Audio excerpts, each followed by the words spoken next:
Olá, tudo bem? Nessa aula vamos falar sobre os elétrons livres e os materiais condutores e isolantes.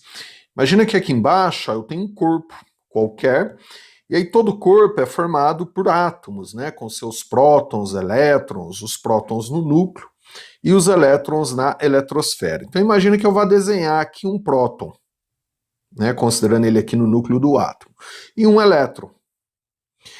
Existem alguns materiais que a força de ligação, né, a ligação entre o elétron e o núcleo, ela tem uma intensidade suficiente de tal forma que esse elétron ele não saia do átomo. Então imagina esse elétron aqui que eu coloquei como exemplo, esse elétron ele vai ficar sempre aqui junto com esse átomo, ele não sai daqui. Esse elétron ele não é livre. Já existem outros materiais que a ligação entre o elétron e o núcleo, por exemplo, ela é muito fraca. Automaticamente, esses elétrons, geralmente os da última camada, eles ficam livres, soltos. Então eu vou desenhar alguns prótons aqui, ó. Né? Ó, imagina aqui alguns prótons. E aí um elétron aqui, ó. Outro elétron aqui e outro elétron aqui. Então, dependendo da ligação entre o elétron e o núcleo, se ela for fraca, geralmente são os elétrons das últimas camadas. Esse elétron ele fica livre. Ele não consegue ficar preso a um único átomo. Então esse elétron ele acaba se movimentando por todo o material, ele fica livre, solto pelo material, ele não consegue ficar preso num único átomo. Esse elétron é chamado de elétron livre.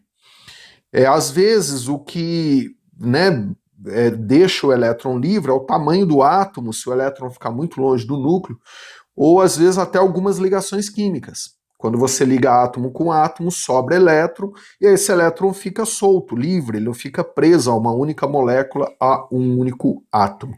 E é isso que diferencia o material condutor do material isolante. O material, para ele ser condutor de eletricidade, ele deve possuir elétrons livres.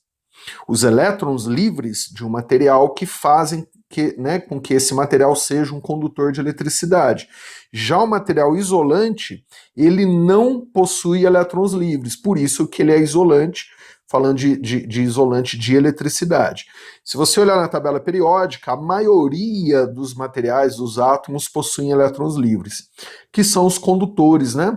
A maior parte da tabela periódica é constituída de material condutor. Então guarde isso, por favor, tá? A ideia, né, desse elétron aqui, se ele for livre, ele tem liberdade de movimento por todo o material, ele não fica preso ali naquele átomo, naquela molécula, e que todo material condutor, seus elétrons são livres. Nessa animação a gente consegue ver, né, a ideia dos elétrons livres. Essas esferas azuis maiores, que estão fixas, então, né, foca, né, fixa o olho nessa esfera azul maior, está fixa, parada. É como se fosse o núcleo dos átomos de um material. Essas esferinhas menores vermelhas, então olha só em uma das esferinhas menores vermelhas, ó, né, foca o olho em uma delas. São os elétrons que não são livres. Então, se você pegar qualquer esferinha menor vermelha aqui, ó, e olhar só para ela, você vai ver que ela fica presa ao redor de um único átomo, de uma única molécula, de um único núcleo, então não é livre. Agora, essas esferas azuis, um azul mais escuro, se você reparar, né, ela está negativa, são elétrons, e ela está livre, solta pelo material, ó, ela não fica presa num único átomo. Então a esfera azul mais escura aqui, livre, solta, representa os elétrons livres, ó, tem liberdade de movimento, né?